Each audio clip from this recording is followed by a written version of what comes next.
TCC 스틸 2023년도 실적을 스루풋 회계로 분석하고 연말 매출액을 예측해 보도록 하겠습니다. 매출은 10.6% 감소, 영업이익 75.2%가 감소했습니다. 가공비 배부 재고자산 회전율은 6.5 회전으로 산출되고 PBR은 7.15로 매우 높은 수준입니다. 그리고 재고자산 변동 범위가 불투명하다라고 분석 결과를 말씀드릴 수 있겠습니다. 구독, 좋아요 부탁드리고 1.5 배속을 보시기 바랍니다. 먼저 원가 회계 손익으로서 매출은 4,715억 원을 달성해서 전년보다 10.6% 감소했는데 가공비 배부 재고자산은 4.9% 밖에 감소를 못 시켰어요.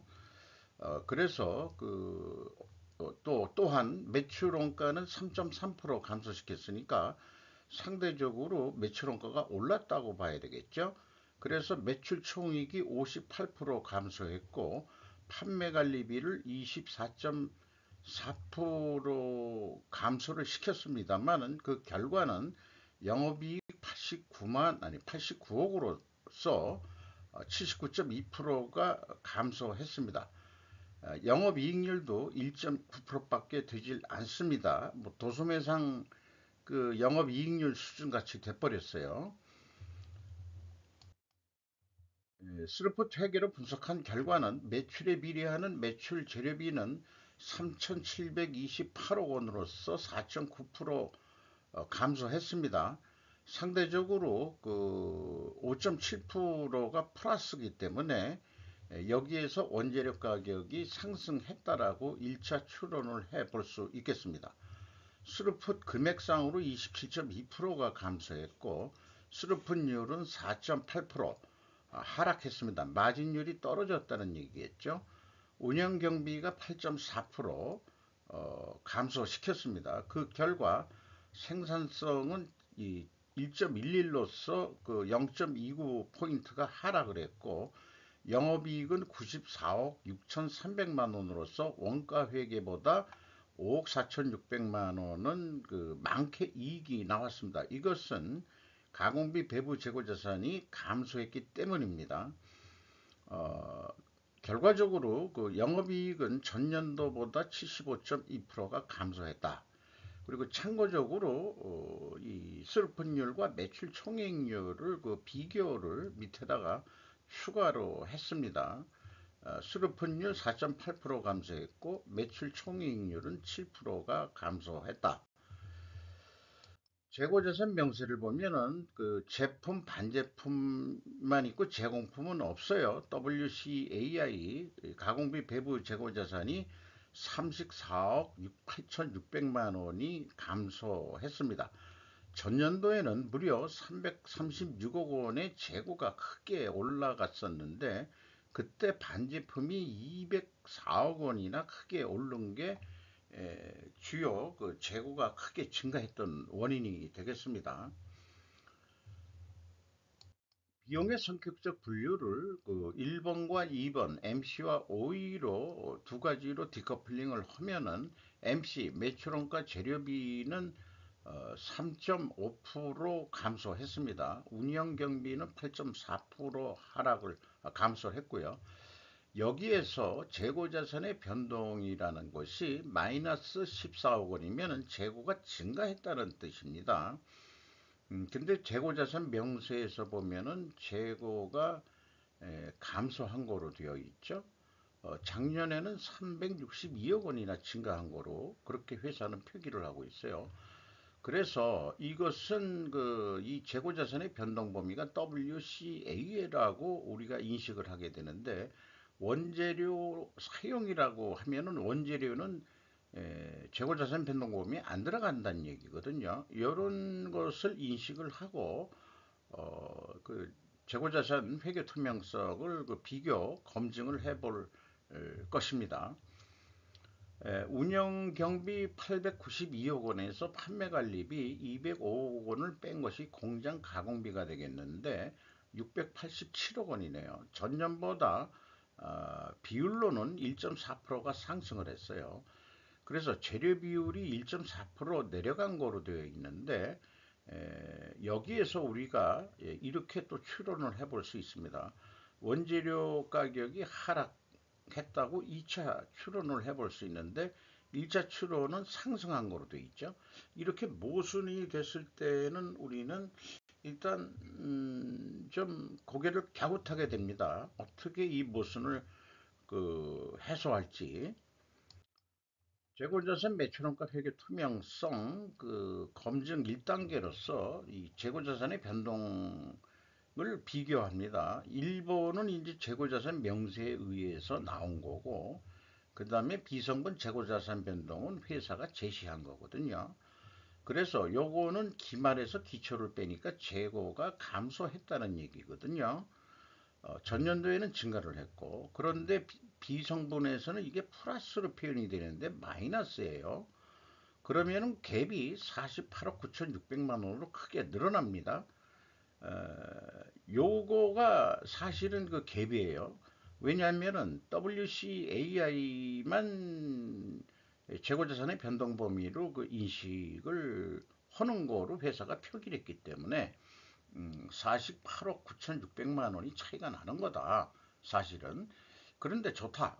표기 5기라고 그러고 원재료나 뭐 전체 재고자산이라고 가정을 해서 BWCI의 증감액까지를 요거를 감해 주면은 갭은 그래도 맞아 떨어지는 게 아니고 11억 7,800만 원 또 차이가 있고 계속 차이가 있습니다. 따라서 우리는 회사가 제시하는 비성분 재고자산의 변동 범위에 제시된 금액을 신뢰하기가 어렵다. 마치 이 금액도를 확정을 한다 그러면은 매출 원가를 적게 나타내 가지고 영업이익이 더 증가하도록 그렇게 조작을 했다라고도 생각해 볼 수도 있어요. 지금 그 얘기한 것은 이런 표를 제가 만들어 봤는데 왜 그 원재료가 사용액으로 썼다가 매입액으로 썼다가 그러는 이유가 뭐냐 그러면 재고자산 변동 범위에 원재료가 들어갔냐 안 들어갔냐에 따라서 틀려지는 거거든요. 그래서 지금 원재료가 안 들어갔다고 할 경우에는 원재료 사용이라고 표현하게 되어 있고요. 뭐 사용액이라는 것은 이제 안 들어갔으니까 기초재고에서 원재료 매입액을 빼서 기말재고를 빼는 거니까 이게 사용액이 되는 거죠. 안 들어간 거니까 그 사용액을 표시해야 그 비성분의 뭐라고 할까요? 매출원가 산출하는데 그냥 논리가 맞아떨어지기 때문에 그렇습니다. 원재료만 일단 설명을 하겠습니다. PQ 총 제조 비용의 차이, 이것은 그 1차 갭하고 동일한 금액이 되겠어요. 생산 재료비도 결국 갭이 생기는 동일한 금액으로 갭이 생기고요. 현금 흐름표 기준으로는 2023년도, 2022년도 일치를 합니다. 다만 2021년도에 5,600만 원 차이가 있는데 이것이 무엇인지는 추적하지를 못했습니다. 못한 게 아니고 불가능했습니다. 이 있는 자료 가지고 추적하기에는 2021년도에는 5,600만 원이 틀린다. 이렇게 말씀드릴 수 있겠고 운영 경비에서 인건비가 267억 원이 집행이 됐는데 10.5%가 전년보다 감소했고요. 직원 수는 그 대신 늘었어요. 10명이. 그래서 작년에 TCC 시트리 중소기업 규모인데 300명 이하니까 평균 임금이 9,370만 원으로 줄어들었습니다. 10명이 들어왔다고 해서 이만큼 줄어들 수 있는 건지 좀 이해하기가 좀 쉽진 않네요. 임금이 13.7% 감소한 것으로 되어 있습니다. 인당 평균 임금이. 전력 연료비가 15.8% 증가했고요. 외주 용역비가 1.8% 감소했고 운반비가 23.3% 감소했습니다. 운반비가 줄어들었다는 얘기는 영업활동이 그만큼 감소했다는 얘기겠죠. 그리고 그 생산활동도 그렇게 여의치가 않았었는데 전력 연료비가 올라갔다는 얘기는 전기료 가격이 크게 그 상승했다. 또 이렇게 이제 해석을 해볼 수도 있겠습니다. 경영평가 지표로서 재고 회전율이 전년도보다 조금 올라갔어요. 0.1회전. 2021년도보다는 한 3회전 정도들이 다 내려갔습니다. 이게 9.7회전 했다 그러면은 이게 10회전도 할 원래는 능력이 있는 회사다 이렇게 볼 수 있겠어요. 스루펀율하고 역방향이기 때문에 분식회계 개연성 가정을 세웁니다. 생산성, 그 다음에 이제 그 재고 투자 회수율 내려갔죠. 그 다음에 이자 부채 레버리지율이 55.6%로 경영권 방어선이 무너졌습니다. 계속 안 좋죠. 2021년도에 47.4%였다가 50% 경영권 방어선 무너지고 2022년도에 그리고 다시 또 차입금이 증가했는데 이익이 나면서도 왜 이렇게 그 부채가 늘어나야 될까? 그런 것이 좀 이상하네요. 어, 밑에 거는 그냥 참고해 주시고요. 그래서 그 회전율은 상승하고 스루펀율은 하락한 역방향이면 분식회계 개연성 가정을 세우는데 투명하다고 반증을 하려고 그러면은 원재료 가격이 하락하고 판매 가격도 하락해야 됩니다.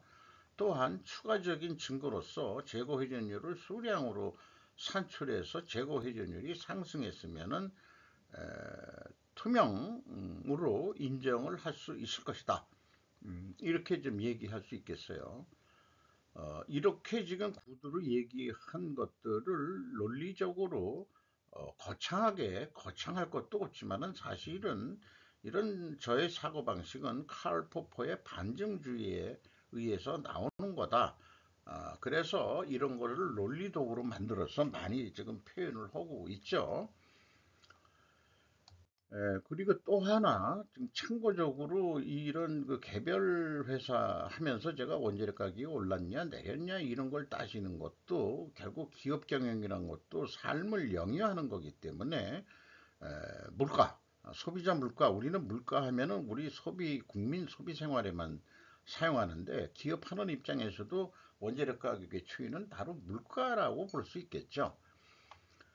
어, 그래서 이 물가가 민생에 그렇게 중요한 거니까 기업의 원재료 가격 추이도 그렇게 중요한 거다. 그러니까 정확히 공개를 해라. 제 얘기는 그거죠. 한은의 설립 목적이 통화가치 안정과 은행, 신용제도 건전화에서 물가 안정으로 변화했다. 왜 그러냐? 한은이 맡고 있던 은행 감독 기능을 1999년 설립된 금융감독원이 가정한 결과다라고 법률 그 네이버 미디어 정영희 에디터가 2022년에 정리한 거를 여기에다가 소개를 하는 거고요. 제가 그 투명 공개를 요구하는 기업 물가를 논리적으로 이렇게 이 표현을 해보고 그랬습니다. 이런 식으로 그리고 이제 한국은행의 존재 가치의 최우선은 물가 안정이다. 한국은행에 들어가면은 이렇게 그 물가 안정이라고 이렇게 그 현판이 써 있습니다. 여기에 그 시민언론 민들레라는 데서 2023년 11월 30일 날 쓴 게 있는데 참 그 건전한 생각이에요. 정부가 기업이 판매하는 개별 제품 가격 결정에 개입하고 은행 금리에 관여하는 후진국형 관치가 횡행하고 있다. 정부의 물가 관리에는 한계가 있다. 인플레이션은 통화 가치가 떨어지는 현상인 만큼 통화 당국인 한국은행이 풀어야 한다. 정부의 물가 관리는 보조 수단일 뿐이다. 장박원 에디터가 이렇게 그 정리를 했는데 아주 그 합리적인 그런 생각을 가지고 있는 게 되겠습니다. 뭐 민생하면서 이제 물가 뭐 이렇게 하면서 돈만 풀자는 애들이 과연 이 정도 수준을 가지고 있는 애들인지 잘 모르겠어요. 그래서 어쨌든 원재료 가격을 확인해 보니까 내려간 거로 돼 있어요. 그 다음에 그 제품 가격은 더 내려갔습니다. 11.9%로. 그래서 요거를 한번 이제 논리적으로 생각해 보자 이거죠. 원재료 가격 1차는 상승 추론을 했고 2차는 하락 추론을 했어요. 그게 모순이에요. 잠깐 이 모순은 어떻게든 해소를 해야 되는데 우선은 뭐 수량으로 회전율을 해봐야 된다. 저는 그렇게 생각하고 있고 그런데 이제 역방향이 나왔으니까 반증하려면 원재료 가격이 하락하고 판매 가격은 하락해야 된다. 근데 손익계산서에서는 상승한 거로 보이거든요. 어쨌든 이거를 보면은 다 내려갔으니까 패스는 되는 거로 봐집니다. 그 입증 및 반증 출원은 원재료 가격 하락 및 판매 가격 하락해야 되는데 확인이 됐어요. 그래서 패스는 된다.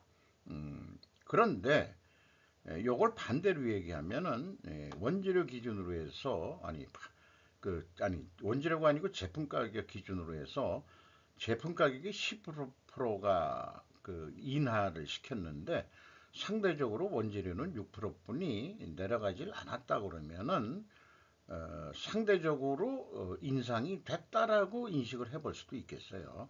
어쨌든 원재료 가중 평균이라고 봐야 되겠습니다. 6.1% 내려갔는데 이 제조 원가 비율로 하면은 가격 그 변동 압박률은 5.1% 내려야 되고 가공비 변동률이 0.2% 증가해가지고 4.9%는 기본적으로 판매 가격을 내려야 된다라는 압력을 받게 되는데 무려 12%나 내려갔어요. 이렇게 된 것이 이제 TCC 스틸의 상황이 되겠습니다. 또한 매출 계획을 세우는데 사업 계획에서도 재료비와 운영 경비를 디커플링 하라는 메시지를 좀 정리를 하겠습니다. 후학들을 위해서라도 이거는 계속해서 연구 과제가 될 것이다. 우리가 뭔가 분석을 하고 뭐 그다음에 그 경험을 하는 이유들은 나름대로 이 경험을 통해서 미래를 예측하고 싶기 때문에 그럴 것입니다. 분석하는 그 분석치들의 그 어떤 비율들을 활용할 수 있는 것은 예측에 좀 활용이 되지 않겠냐 이렇게 생각을 해요. 이 회사는 그 재료 비율이 79.1%, 79%라고 보면 되고 수르픈율은 21%가 되겠습니다. 요거 가지고 계획을 하고 그 다음에 이제 OE 18.9%가 됩니다. 매출액 대비. 요거 가지고 또 따로 계획을 해야 된다. 요 말씀을 드리고 그런데 원가 회계는 통틀어서 계획을 해야 된다. 모든 걸 합해야만 되니까. 그러니까 좀 복잡하죠. 이쪽은 원가 회계는. 요 밑에는 최근에 이 디커플링이라는 거에 대해서 그 중국하고 저도 자꾸 비유를 하고 싶은데 미국은 공급사슬 서플라이 체인에서 중국을 디커플링 하고자 한다. 생산 과잉으로 덤핑을 하는 중국과 디커플링을 해야 하듯이 재료비와 운영 경비 두 가지로 크게 디커플링을 해야 우리는 신세계 뉴 월드 신세계 질서 뉴 월드 오다를 맞이할 수 있을 것이다 라고 말씀드릴 수 있겠습니다. 자, 그러면 원가 회계부터 예측을 해 보면은 이 실적을 감안해요. 감안하는데 변수는 판매 관리비를 그 변수하고 그다음에 영업이익을 목표이익을 넣습니다. 어, 판매 관리비를 또 5% 감소시킨다라고 보고 그 대신 영업이익은 전년도 실적에서 15% 정도 상승을 시킨다. 이렇게 봤을 때 5천억 정도는 해야 된다는 거로 나옵니다. 이 경우에 이제 그 매출 원가가 4,714억 원으로 제가 넣었는데 요거는 총 제조 비용도 그 예측을 해서 생산 재료비가 7% 증가하고 가공비가 2.5% 증가하고 거기에다가 이제 재고 변동이 없다고 봤어요. 재고는 증가하고 감소하고 요거를 없이 한번 해보자. 이 경우가 이제 그 총 재고의 변동이 없으면은 총 제조 비용하고 매출 원가는 그 동일한 금액이 되겠습니다. 이것도 이제 샘플링으로서 이렇게 한번 재고 변동이 없다고 가정해 본 거죠. 그래서 했을 경우에 그 영업이익이 한 102억 원을 달성할 수 있을 것이다. 2023년도에는 한 90억 원인데 10억 원 이상 영업이익을 더 늘린다. 이런 계획을 가지고 실행한 결과는 아까 얘기한 대로 그 5천억을 하게 되면은 재고의 변동이 없는 한 90억 되는데 1% 정도만 매출을 더 해보자 그러면은 한 105억 정도 나오게 되어 있습니다. 그런데 이 재고 변동이 없는데 재고를 또 5%더 감소시켜 본다면은 영업이익이 105억 원이었는데 56억 원으로 거의 반토막 납니다. 5% 감소시키는데 이게 이제 원가 회계의 문제점인 거죠. 스루풋으로는 오일을 8.14%가 감소했습니다만은 올해 뭐 이것저것 다 감안했을 때 국내 뭐 1분기에 그 GDP 성장률이 1.3%라고 또 나오고 뭐 이런 것도 등등 있고 그래서 1.2% 정도 그 운영 비용이 올라갈 거다. 이렇게 좀 예상을 하고 영업이익도 15% 정도 이익을 더 내자. 이렇게 되면은 4,868억 원의 매출액을 실현시켜야 된다는 얘기가 나옵니다. 그리고 매출 재료비를 한 3%는 올려야 더 매출 재료비를 올려야 한 4,860억 원대가 나온다. 그러니까 운영 비용을 감안해 가지고 재료 비율로 또 별도로 디커플링해서 따져 보는 거예요. 그래서 그 재료 비율, 매출 재료 비율 79%로 하고 수료분율 21%로 약간 올리는 정도. 그렇게 했을 때 4,861억 원이 나온다. 그래서 우수리 떼고 4,860억 원으로 판매를 이게 판매 단가로 비율을 한다면은 109억 원이 남게 돼 있다. 그런데 6.5회전 했는데 2021년도에 거의 10회전까지도 한 적이 있기 때문에 재고 회전율을 좀 올려라. 실질적으로는 재고를 좀 감소시켜라. 이런 얘기도 되겠죠. 매출을 더해라는 의미도 되겠고 생산은 더 안 하는 상태에서 그래서 한 8% 정도도 노력을 하면은 매출이 5,248억 원 달성할 경우에 거의 191억 원 영업이익이 날 것이다. 이렇게 볼 수 있겠습니다. 우리는 이런 스루프 사고방식으로 경영에 임해야 된다고 생각을 합니다.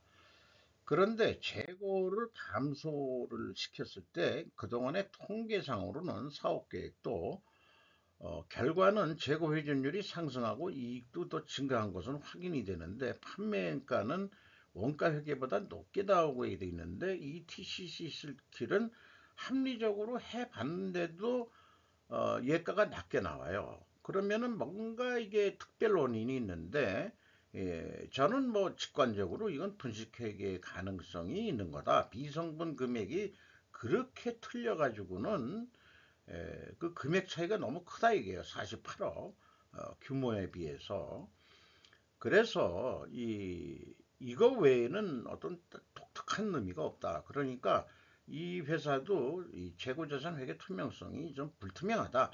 다른 말로 얘기하면은 경영평가 지표에서는 그 투명 회계가 그 입증이 됐다고 얘기는 할 수 있지만 상대적으로는 상승을 한 거거든요. 그 원재료 가격이.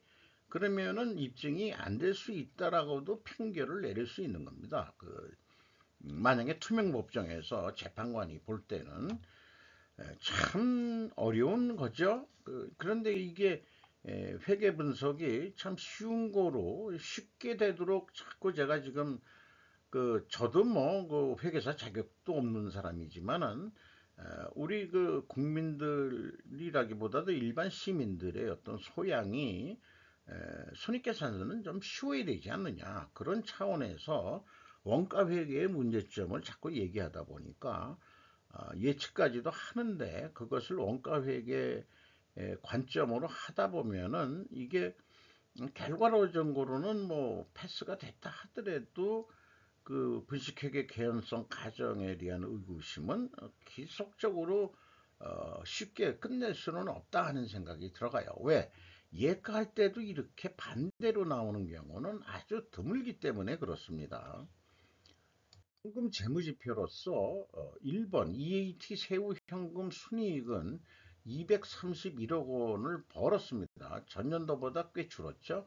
5.2%입니다. 현금 수익률로. 전년도에는 21.1%였고요. EMS 사업활동으로 모두 들어온 현금 유입액은 54억 원이 되겠고 최종적으로 그 1134억 원의 현금이 유출이 됐다. 그러면은 돈을 벌었는데 어디다 많이 썼냐? 비유동자산 흐름에 896억 원이 쓴 게 이게 이제 어, 계속해서 비유동자산에 돈을 투자하고 있다. 어디에 투자하느냐? 그런 것이 이제 뭐 공장 증설을 한다든지 또 이런 것도 있고 다른 데도 투자한 게 있고 그럴 겁니다. 에, 자유현금 흐름이라고 얘기하기로 했어요. 프리캐시 프로. 채무자한테서 672억 원을 추가로 빌려가지고 레버리지율이 55.6%, 경영권 방어선이 무너진 상태고 이제 채권자한테 경영 간섭을 받게 생겼습니다. 주주한테서 371억 원이 돈이 더 들어왔고 전년도에도 돈이 더 들어왔어요. 자, 뭘로 돈을 많이 집어넣느냐 주주들이 그것은 여기 보듯이 현금 배당은 조금 있어요. 그런데 자기 주식 거세로 인한 거에서 자기 주식을 팔아가지고 146억 원 들어온 게 있고 복합 금융 상품이란 게 있는데 이게 자본으로 전환해가지고 주주들이 됐다 이거죠. 이런 그 복합 금융 상품을 가지고 있던 사람들이 주가를 많이 올리지 않겠냐. 자기가 주주가 됐다는 의미에서 주가가 올라서 그거를 그 판매를 시장에서 해가지고 돈을 벌 수가 있으니까 주가가 많이 올라가지 않을까 그렇게 유도하는 세력이 있었지 않았겠느냐.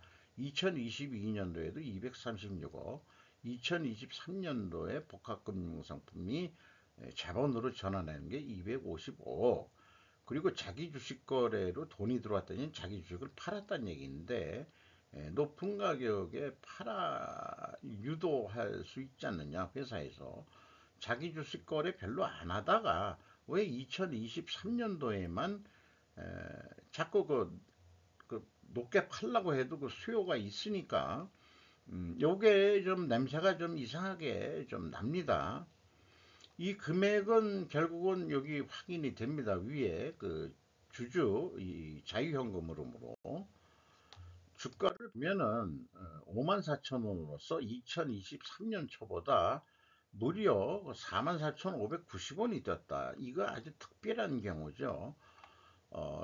PBR이 7.15가 됐어요. 1.36이었는데 이런 경우는 그 경영 실적을 보면은 다 내려갔잖아요. 임팩트 1 26% 내려갔고 임팩트 2 46.8% 내려갔는데 주가는 반대로 뛰었다. 이런 경우는 이거는 경영 실적이 뒷받침되지 않고 있는 이상한 주가 현상이다. 그래서 향후 추락폭은 골짜기가 매우 깊을 것 같다. 이런 생각을 하게 됩니다. 제 말은 위험 신호로 인식을 해야 되지 않겠냐. 이런 말씀을 좀 주식 전문가는 아니지만은 이건 해도 너무 했다 이런 얘기예요. 손봉락씨가 14.45% 가지고 있고 TCC 통상이 7% 가지고 있고 홍덕산업이 6.7%, 5.7%, 6.57%, 그 다음에 외국인이 5.98%, 조금 관심이 있는 종목이긴 하네요. 요 자료들은 그냥 참고 자료로 항상 공개를 하는 데이터가 되겠습니다. 이상 마치도록 하겠습니다.